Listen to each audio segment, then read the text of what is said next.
Uma ótima tarde a todos. Começamos agora a segunda edição do Agricultura BR desta terça-feira, dia 1º de junho. Que bom estar com você e você estar conosco aqui no Agricultura BR, no canal do Boi, que começa agora para todo o país, pelas antenas parabólicas, no sistema digital e analógico, pela NET Claro TV nos canais 190 e 690, pela Neo TV no Paraguai e aqui no Brasil também, pelo Facebook do canal do Boi, as dezenas de páginas que levam o nosso programa, pelo portal sba1.com e também pela TV Imaculada, que está linkada aqui no nosso programa, levando ele em sinal aberto para o estado do Mato Grosso do Sul. Sejam todos bem-vindos. E olha, o Instituto Mato Grossense de Economia Agropecuária divulgou na tarde desta última segunda-feira números interessantes pensando na campanha 2021-2022 de soja lá no Mato Grosso. O que ela estima? Está estimando uma situação no qual há uma ampliação diária no Mato Grosso. É o que nós vamos mostrar agora. Você tem os dados em relação a Mato Grosso, essa é a estimativa do IMEA, publicada na tarde desta segunda-feira. Os dados mostram uma elevação de 3,19% frente à área ocupada na safra passada. Esse dado é bem interessante, mostrando também, entre os números apresentados no começo do mês para agora, uma alta de 0,29%. A produção estimada no estado do Mato Grosso está em 37.260.000 toneladas, uma alta de 0,39%, comparado à campanha 2020-2021. Um dos motivos que é apontado pelo IMEA em relação a essa intenção do produtor mato-grossense está nos valores, além da questão da comercialização antecipada. O produtor também mato-grossense tem conseguido bons resultados em relação à aquisição de insumos, é o que informou o IMEA em seu relatório divulgado na tarde desta segunda-feira. Dando sequência, nós falamos agora a respeito de soja, mas falando sobre soja no cenário internacional também. Por quê? Porque nós tivemos, já no final desse feriado americano, que ocorreu nesta segunda-feira, uma importante recuperação para a soja em Chicago, com alta de até 2%.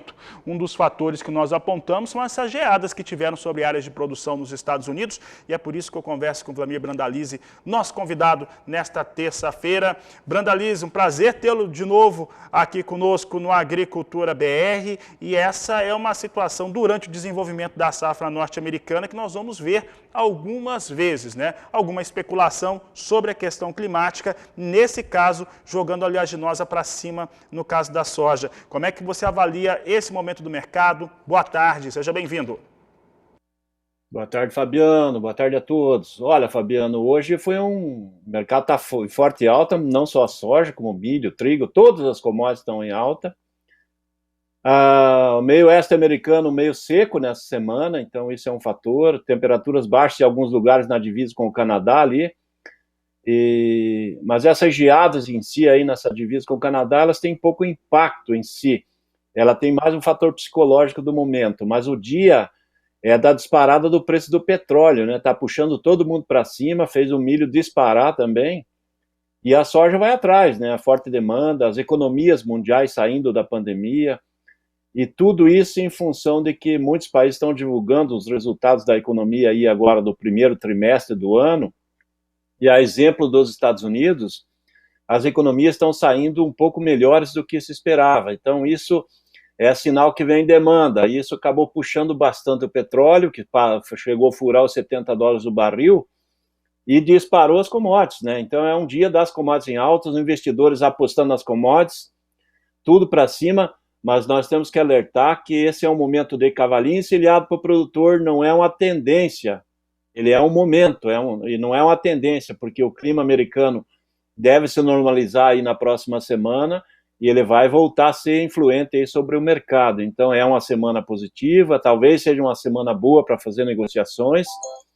mas em princípio essa condição de alta forte em todas as commodities é em função do momento das economias animadas, em função dos bons números aí do crescimento aí no primeiro trimestre da maioria dos países. Então isso puxou a quase todas as bolsas a nível mundial também.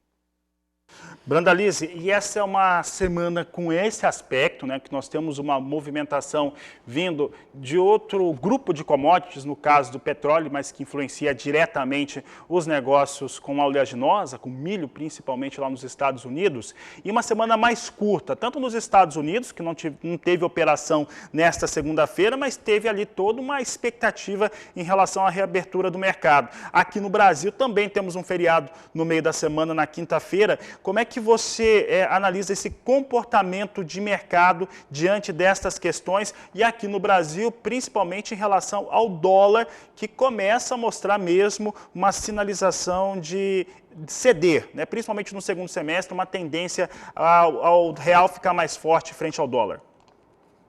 Exatamente. Com relação aí à semana, é uma semana curta, é hoje e amanhã, e praticamente encerra a semana, né? Porque o feriado da quinta-feira acaba anulando praticamente o movimento da sexta.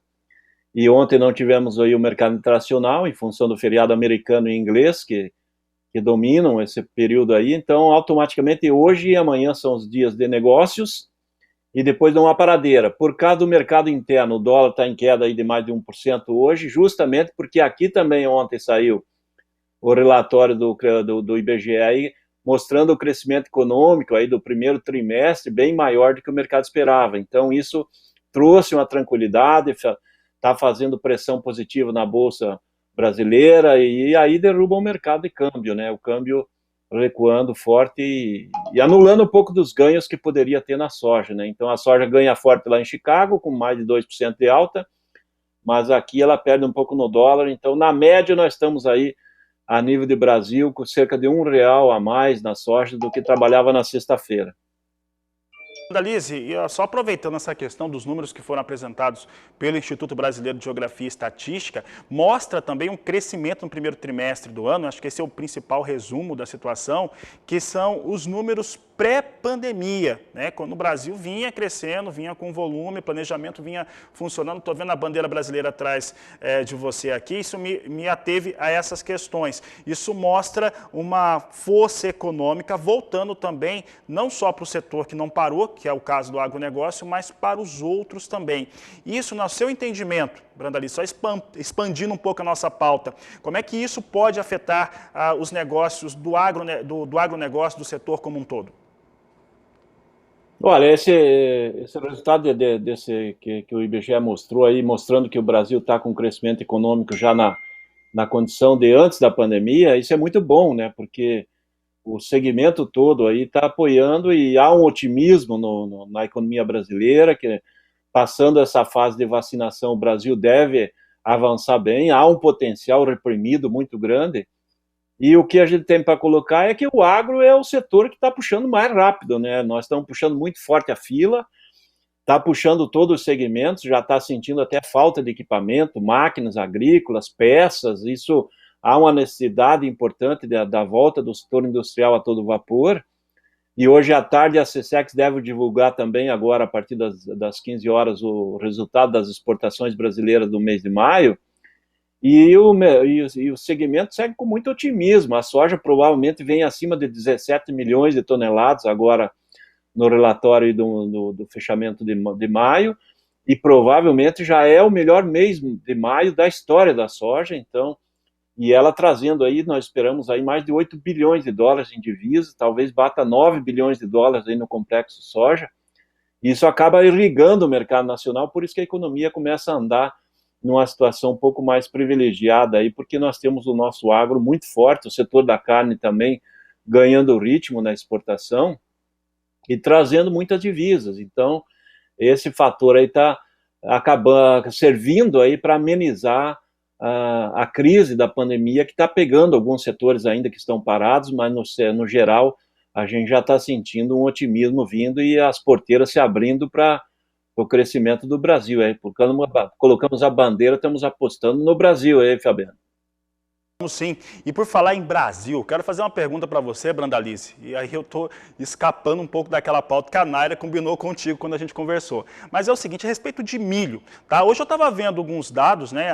Uma empresa de consultoria divulgou números para o Centro-Sul, reduziu a estimativa de produção para 60 milhões de toneladas nos estados que compõem aí o chamado Centro-Sul do Brasil. É uma nova queda, né, que eles estão apresentando. Em abril eles estavam apostando em 73, já caiu para 60. A questão que eu vou te perguntar é o seguinte, as empresas privadas têm acreditado numa produção menor mesmo de milho. Quando nós tivermos esse milho colhido, ainda que em quantidades menores, o mercado vai ter que, de certo modo, optar ou por atender o mercado doméstico ou para exportá-lo, para embarcá-lo. Neste cenário, pensando em dólar, pensando em paridade, pensando na demanda interna, quem que você acredita que deve ser atendido aqui no Brasil, Brandalize? Olha, nós plantamos aí cerca de 15 milhões de hectares de milho nessa safrinha. O potencial inicial era de chegar a 90 milhões de toneladas. Só que a safrinha ela foi muito prejudicada aí com seca, com geada agora nessas últimas 2 semanas. E teve chuvas, agora também teve chuvas, teve granizo, teve vento. Então a safrinha que é uma incógnita ainda. Mas eu acredito que nós temos perdas, certeza de perda de pelo menos 10 milhões de toneladas do potencial, e essas perdas eu acredito que possam chegar a 15 milhões. Mas os números que a gente está vendo das primeiras colheitas do Mato Grosso, dá para ver que você divulgou um pouco antes aí os dados do IMEA, apontando 37 milhões e pouco de toneladas, 37,3, e eu acho que eles estão certos, e talvez até o número seja um pouco maior no Mato Grosso, se os números aí da colheita vier dentro do que foram colhidas nessas primeiras lavouras, eu acredito que o Brasil deve colher mais de 70 milhões de toneladas, é possível aí 75, talvez um pouco acima, justamente em função desses bons números que está saindo do Mato Grosso. Então vejo Mato Grosso 37 milhões e 300, aqui no Paraná teve muitos problemas, que é as lavouras, mas o produtor investiu em muita tecnologia, e essas chuvas das últimas 2 semanas, ela acaba dando um fôlego, porque as lavouras foram plantadas muito tarde e essas chuvas acabam ajudando as lavouras. Então, tem lavouras muito boas e tem lavouras muito ruins. É por isso que é uma incógnita. Com relação ao mercado, nós vamos colher aí, dificilmente vai colher menos de 70 milhões de toneladas. Isso é quase certeza. Então, nós temos uma demanda potencial, que o Brasil precisa de 40 milhões de toneladas para atender o consumo interno do segundo semestre, que é o período que mais se consome milho, é o segundo semestre. 40 milhões. E nós temos a exportação. Então, mesmo que a gente colha 70 milhões de toneladas, nós teremos 30 para exportação. E quem comanda o mercado é o valor que liquida na exportação, né? Porque hoje, mesmo com essa forte alta aí no mercado de Chicago, os portos estão dando chance de R$ 82 para setembro, outubro. Então, esse é um balizador do mercado. Nós vamos poder melhorar esse número? Pode, se os prêmios de embarque nos portos brasileiros evoluírem, nós poderemos até ter cotações melhores. Mas a tendência normal, mesmo com quebra grande de safra, é quando chegar no pico da colheita, daqui umas 3, 4 semanas, que nós vamos estar colhendo no pico aí no final de junho e julho, o mercado vai se acomodar e nós vamos ter queda. Não há como segurar esses patamares aí perto de R$ 100, que hoje ainda gira. O milho aqui nas regiões sul e sudeste, junto aos consumidores, esse mercado ele vai recuar em função de que vai ter muito milho, né? Não temos nem capacidade para armazenar todo esse milho que vai colher agora nessa safra. E também tem o otimismo da safra de verão, né? O produtor está correndo atrás de insumos. A primeira safra e a safra de verão deve ter aumento de área. Nós vamos começar com um potencial produtivo aí de 30 milhões de toneladas, talvez um pouco acima, e as condições de clima aí com essas chuvas que teve nesses últimos dias, acabou amenizando o período de seca. Então, isso acaba sendo um fator aí que o grande consumidor, ele olha para isso também, né? E vai refletir também o que vem de lá dos Estados Unidos, né? Se a safra americana andar bem, há uma acomodação do mercado internacional. E nós temos milho do Paraguai para trazer aí depois desse milho da safrinha paraguaia, tem a safra da Argentina aí que tem bastante para ser comercializado. Então não há problema de abastecimento, nós vamos ter uma condição boa de abastecimento, mas também com as necessidades de exportação, tem muito milho já negociado na exportação, também não se espera que nós vamos passar o ano com estoques muito grandes. Então é um ano ajustado, mas é um ano que nós vamos ter uma acomodação em cotações um pouco menores que trabalhamos no primeiro semestre. O segundo semestre, provavelmente, o milho vai ser um pouco mais barato para o consumidor. Tá certo, Brandalize, quero agradecer a sua participação mais uma vez aqui no Agricultura BR, no canal do Boi. Um grande abraço a você. Fabiano, abraço a todos, até a próxima. Até a próxima, conversamos com o Vladimir Brandalize, falou sobre o mercado da soja, falou também sobre o milho aqui no Brasil.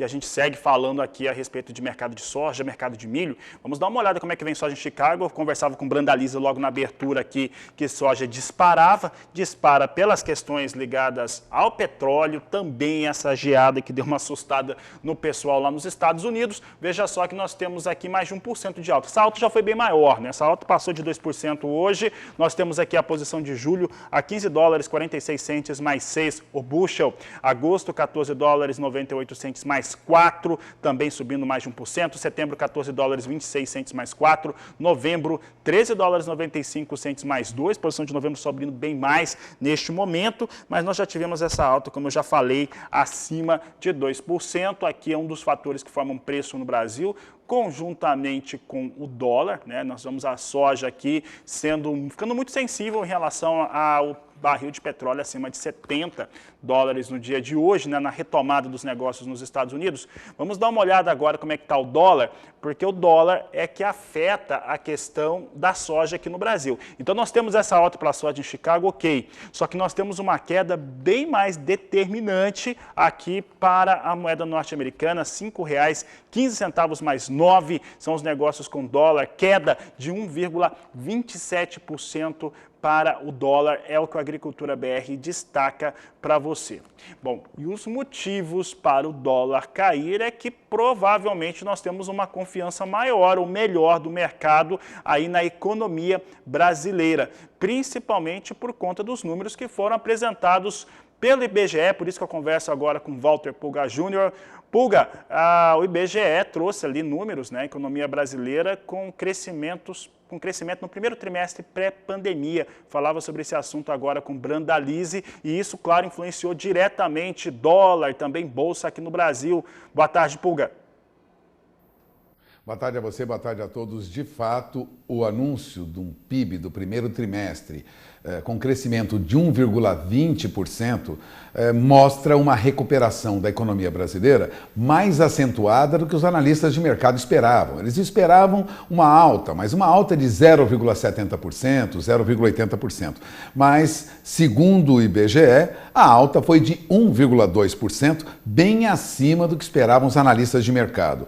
Bom, Rebeca Palles, que fez o anúncio da apuração dos dados do IBGE para o PIB, disse que nós tivemos aí a agropecuária puxando o PIB do Brasil, viu? Para se ter uma ideia, olha, segundo ela, a agropecuária foi a menos afetada pela pandemia. A alta de 5,7% no setor agropecuário no primeiro trimestre, na comparação com o quarto trimestre, ou seja, com os últimos 3 meses do ano anterior, foi a maior nessa base de comparação desde 2017, quando houve um salto de 12,2% sobre o quarto trimestre de 2016. Ou seja, não víamos há muito tempo números tão positivos puxados pela agropecuária. Os outros setores também subiram um pouco, mas bem abaixo do que subiu a agropecuária. Por conta disso, o dólar hoje testou a faixa de R$ 5,14.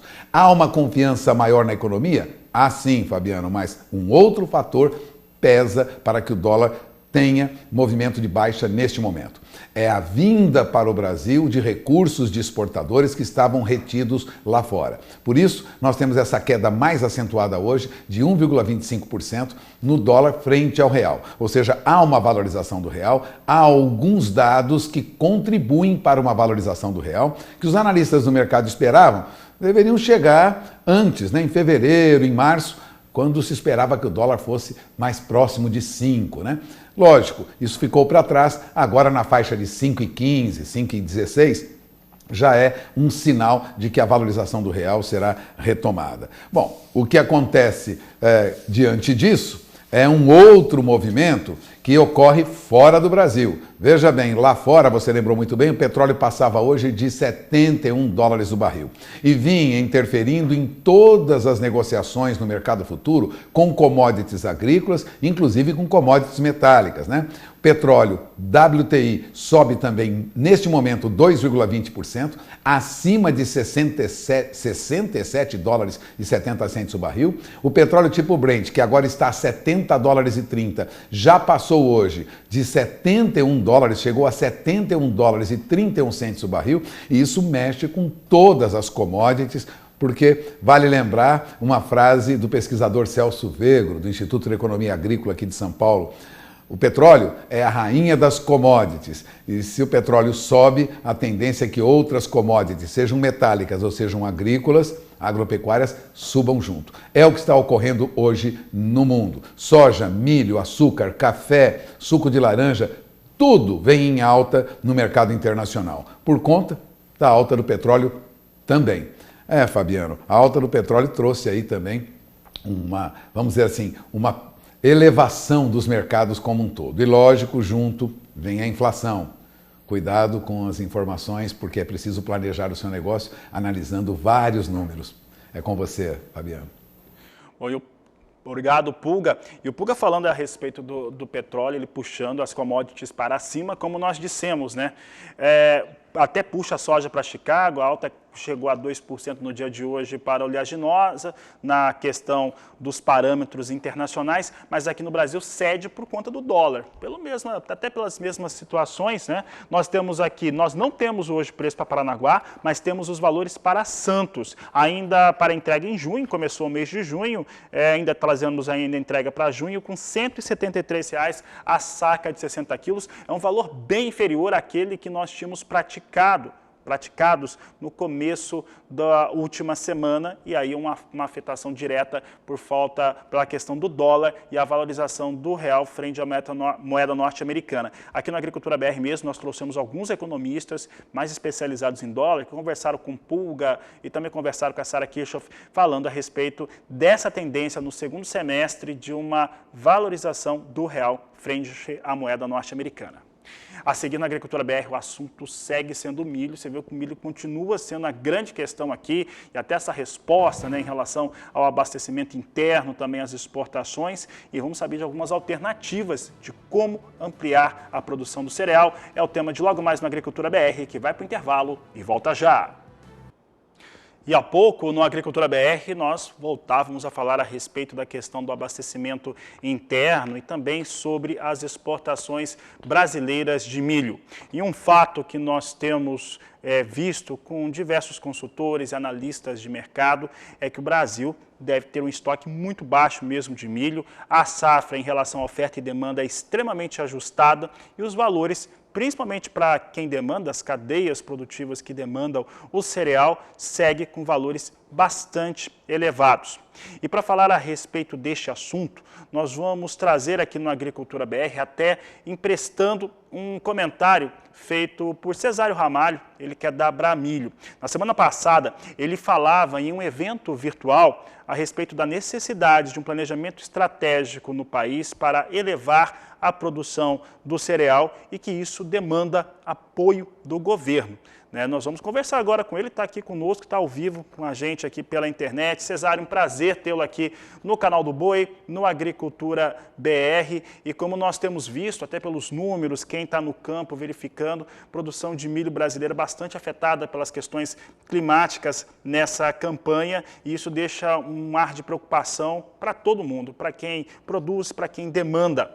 Em relação específica a como trazer essa estratégia, esse planejamento para ampliar a produção, por onde que o Brasil poderia começar? Cesário, boa tarde, seja bem-vindo. Boa tarde. Boa tarde, muito obrigado aí pelo convite, é um prazer falar com o canal do Boi, grande amigo, o canal do Boi, tantos anos aí, passando informações, esclarecimentos para os nossos companheiros, os nossos agricultores, pecuaristas. Então, o Canal do Boi tem um grande serviço prestado à nossa comunidade do campo brasileiro. Parabéns, obrigado, estou às suas ordens. Mas você já fez a pergunta, né? Bom, eu acho que nós estamos vivendo um momento extremamente difícil, né? Dificílimo. E a crise do milho não é no Brasil, a crise é no Brasil, no mundo inteiro. A produção do milho cresceu muito pouco nesses últimos, eu não tenho muito número que a gente recebe, mas nesses últimos anos aí a produção de milho vem crescendo muito pouco. Nós estamos aí na ordem de 1 bilhão e 100 milhões de toneladas globais, né? Temos 380 nos Estados Unidos, 270 na China, que a China vinha se preocupando com essa questão do milho, nunca tinha comprado milho fora, passou a comprar milho esse ano passado, acho que comprou alguma coisa como 20 milhões de toneladas, deverá comprar agora, desse ano daqui para frente, aí, estamos nos ajustando e provavelmente a gente tem a China também como cliente. Mas eu não me preocupo de ter a China como cliente, a grande preocupação é o que você falou aí, é aumentar a produção.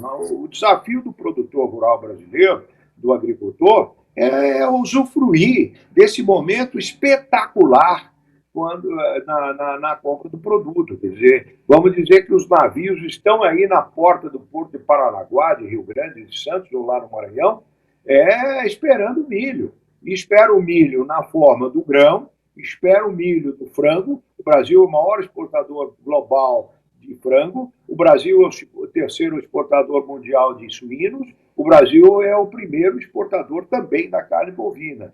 Então, quer dizer, o milho é a proteína, é a energia da vez. O milho é o grande grão do mundo. Então, pegou desprevenido nessa questão de crescimento. Então, eu acho que nós temos a oportunidade, nós estamos vendo, às vezes eu costumo falar, olha, o Porto de Santos aqui, ou de qualquer um dos portos brasileiros, o cliente ficou na porta lá esperando o milho, e não tinha o milho.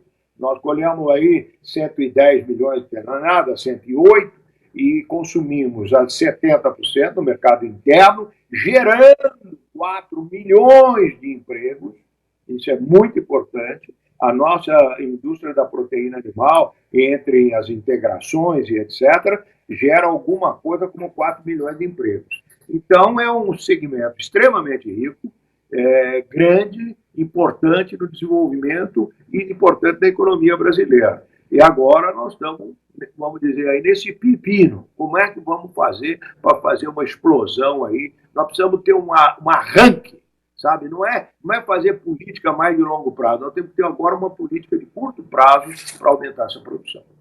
Cesário, em relação à produção do milho, né, eu conversava com alguns produtores na semana passada e a intenção deles é de ampliação, tanto para cultivo de soja quanto cultivo de milho. E isso esbarra em alguns fatores, entre eles a própria área.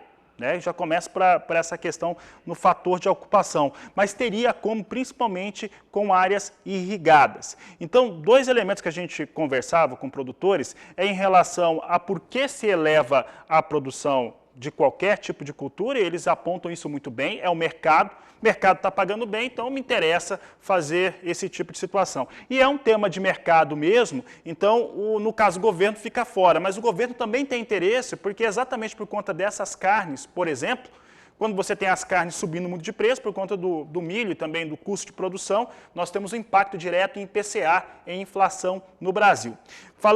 Dito isso, Cesário, eu gostaria de saber como que na prática poderíamos ampliar essa área, o produtor tem pensado nesse assunto que eu sei, né, como que poderia ampliar e como que o governo participaria de uma ampliação como essa. Bom, primeiro o governo não precisa intervir, né? Não é intervenção de governo. A Abramilho prega, e eu sou apaixonado pelos mercados livres. Nós exportamos, eu não quero ter interferência nas minhas exportações e também não posso proibir as importações. Então, nós é que tem, o produtor, o mercado é que tem que agitar isso aí. Quando a gente fala de governo, todo mundo tem medo. Eu não tenho medo, eu tenho pavor de intervenções. E isso é um crédito que nós temos com as lideranças do nosso setor. O Brasil vem praticando esses mercados livres na área na área rural, agrícola, aí, de exportações, há alguns governos aí. Então, isso também é um fator de desenvolvimento. Quando você falou aí, por exemplo, você deu um exemplo ótimo, é a irrigação. Mas antes de falar da irrigação, eu te digo o seguinte, nós temos área para crescer, sim. Temos área, não tenha dúvida. Eu tenho, por exemplo. A minha cooperativa aqui no Mato Grosso do Sul e na Viraí, esse ano cresceu 15% o plantio de milho. 15%. Agora, está tomando uma invertida aí, e eu particularmente perdi já 50% da safra. Agora, nesse final de semana, tivemos aí chuvas acima de 50 milímetros, nós vamos recuperar. Então, essas análises de produtividade, vamos dizer, se era 85, 60, 62, 63, isso aí vai mudando um pouco, porque o agrônomo que nos dá consultoria esteve lá ontem, né? Então, tem que esperar uns 2, 3 dias para ver qual é se há uma boa recuperação da lavoura que estava muito prejudicada. Da média, é mais fácil de avaliar. Então, é muito dinâmica essa questão da agricultura. Então, por exemplo, a irrigação. Nós temos que irrigar mais área, porque se irrigar a área, não é que eu vou fazer milho. O milho vai ser a terceira safra das nossas fazendas. Terceira safra. Qual é o lugar do mundo que tem isso? Nenhum lugar do mundo tem nem a segunda safra. Então, isso é uma ferramenta. O que eu preciso do governo? Eu quero dinheiro, a juros compatíveis com a minha atividade e num prazo longo, porque isso é de amortização longa. Essa é uma das chaves, certo? Eu preciso melhorar minhas terras, eu preciso levantar o pH da minha terra, eu preciso melhorar a saturação de base, por exemplo. Quanto custa aproximadamente eu recuperar 1 hectare de terra que está degradado, porque nós estamos ocupando áreas de pastagens da pecuária degradadas, certo? E custa ali quase R$5.000.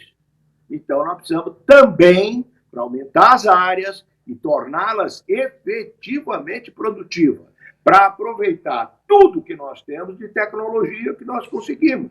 Nós temos uma semente espetacular hoje, pesquisada, analisada, que tem uma produtividade e, aliás, tem dado uma resposta muito importante, muito boa.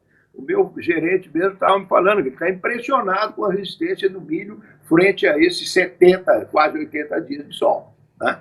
Então, a gente melhorou muito nessa questão da tecnologia. O milho, como toda a questão agrícola, é ciência. A nossa ciência evolui há 48 anos, desde que nós fundamos a Embrapa, não é? O ministro Alisson, ex-ministro Paulinelli, a cabecinha do Paulinelli, né? Esse mineirinho danado aí, e nós, então, vemos evoluindo. E agora atingimos um pico em que nós temos o mercado na frente, com preços excelentes, que está nos proporcionando uma boa rentabilidade, e nós temos que aproveitar esse momento.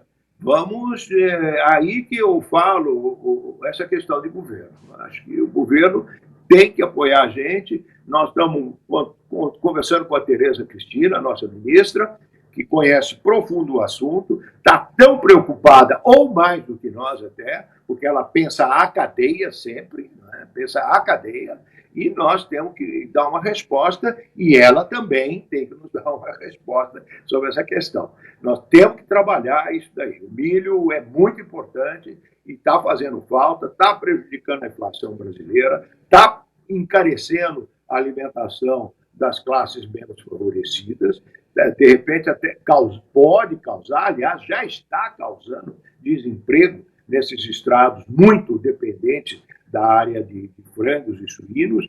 Há desemprego, há muita granja fechando, pequenas indústrias fechando, porque eles não conseguem repassar os preços. Então, não é o milho está inserido numa cadeia, e eu não posso deixar de pensar, não posso pensar em perder os meus clientes. Não posso, eu tenho que ganhar mais clientes, gerar mais renda, gerar emprego aqui no nosso país. É isso aí. Cesário, para encerrar a nossa entrevista, além das questões ligadas a crédito e a crédito com com taxas mais acessíveis, mais competitivas. Uma das coisas que sempre preocupa quem pretende fazer irrigação, por exemplo, são as outorgas, são as questões burocráticas que há no país e que acabam impactando o produtor rural. Porque uma área irrigada, independente da cultura que ele trabalha, isso traz ótimos resultados para a fazenda, para o município, para a arrecadação municipal, para a geração de emprego, por aí vai. Pensando dessa maneira, como é que isso está sendo tratado, como que a Abramilho vê essa questão dessas outorgas, dessa burocracia que hoje há no país? Olha, eu vejo a Abramilho, eu vejo meu antecessor, o Sérgio Bortoloso, o ministro Paulinelli, que é nosso presidente executivo, todos nós vemos com muita apreensão. O Brasil é o país da burocracia. Certo? Então nós temos que vencer isso. A burocracia é quase como um câncer. Então nós temos que vencer. Esse negócio de licença ambiental, o deputado Nery Geller conseguiu uma mágica aí, aprovou uma nova lei bastante simplificada, passou direto pela Câmara, uma votação expressiva dentro da Câmara, está indo ao Senado, vai receber emendas. Então, nós temos que trabalhar muito para esse trabalho espetacular do deputado Nery Geller, nosso ex-ministro. Foi brilhante a atuação, o trabalho político que ele fez dentro do Congresso Nacional. Nós temos que trabalhar isso. Nós temos que pensar, só arrematando mais rápido, nós fizemos o Código Florestal. O Código Florestal é pouco respeitado. Muitas dessas coisas nós estamos trabalhando. E uma última coisa, não é a última aqui agora, é a questão do seguro. Eu tenho que ter um seguro mais abrangente. É o seguro que nós estamos lutando sempre, que é um seguro de renda para o produtor. Eu não quero para o produtor um seguro que vai pagar o financiamento dele, que vai pagar o trator, que vai pagar o investimento que ele fez. Eu quero ter um seguro amplo que cubra a renda do produtor. Então, e isso, quando você pensa em ampliar a lavoura, como nós estamos falando, você provavelmente vai avançar na janela. Eu tenho uma janela para plantar no Mato Grosso do Sul. Lá em Minas Gerais é uma outra janela. Nós temos que ampliar essa janela. Quando eu ampliar a minha janela, eu vou ter um aumento de risco. E o seguro tem que me cobrir, certo? O seguro do Brasil, da sociedade brasileira, do nosso país, do nosso estado-país, tem que ter um seguro mais efetivo, mais rápido. Né? Você vê que agora, essa semana passada, eu acho, houve uma liberação de seguro. Estou achando que era um seguro novo, não, é um seguro já aprovado, que agora está sendo liberado. Então, arrematando aí, estou tomando muito seu tempo, eu acho que a agricultura é uma coisa extremamente dinâmica, é uma ciência pura. Nós estamos lá hoje trabalhando em Pernambuco, a Abramilho trabalhando isso, gerando, buscando novas áreas de produção lá no Nordeste. Nós temos um projeto Prospera lá, vai indo muito bem, a ministra deve fazer uma visita dia 10 agora, vamos recebê-la lá, que é um programa de inserção social, que é um programa como se fosse, é um programa que governos deveriam fazer, mas nós estamos fazendo a iniciativa privada com muito orgulho, muita satisfação. Então, nós temos o seguro, é da maior importância. É um grande arremate aí na sua entrevista aí. Muito obrigado. Cesário, um grande abraço a você, estamos sempre de portas abertas, é sempre bem-vindo aqui no Canal do Boi. Um grande abraço, uma boa tarde. Até mais, para o Cesário Ramalho falando a respeito dessas questões do milho de ampliação. Por aqui, eu vou trazer agora em destaque esses números que foram apresentados pela consultoria AG Rural, que trazem uma estimativa bem menor em relação à produção de milho em segunda safra no centro-sul do Brasil, que há alguns meses, lá em abril, estava em 73 milhões de toneladas. E agora, essa mesma estimativa mostra 60 milhões de toneladas no centro-sul brasileiro, portanto, exclui aí a região Nordeste, exclui também Rio Grande do Sul, por exemplo. É o que nós vamos mostrar agora no Agricultura BR. Você acompanha comigo os números em relação ao que foi apresentado pela AG Rural. Nós temos aqui uma produção no ano de 2020 de 70 milhões e 500 mil toneladas. Aí, como é que estava. Em abril, a estimativa era de 73 milhões de toneladas no Centro-Sul brasileiro. No dia 6 de maio, começo do mês passado, 65 milhões e 100 mil toneladas. Nesta quinta-feira, a AG Rural traz o número de 60 milhões de toneladas, é o que a Agricultura BR destaca em relação aos números que foram apresentados. Com uma produtividade baixa, de 77,5 sacas, 77,5 sacas por hectare. É o que você vê agora nesta tela, ela mostra como é que ficam os números. Você já viu que a estimativa tem 60 milhões de toneladas em uma área de 12 milhões e 900 mil hectares e uma produtividade média de 77 sacas e meia por hectare. Portanto, esse é o peso que nós temos aqui em relação aos números, em relação ao Centro-Sul do Brasil. A mesma AG Rural informa o seguinte, pegando os levantamentos dela, dos 60 milhões no Centro-Sul, somados àquilo que a Conab diz que as outras regiões vão produzir também, a produção brasileira chega a 69 milhões e 600 mil toneladas em segunda safra neste ano de 2021. A Agricultura BR vai para o intervalo comercial agora, daqui a pouco eu volto com as últimas informações dessa edição.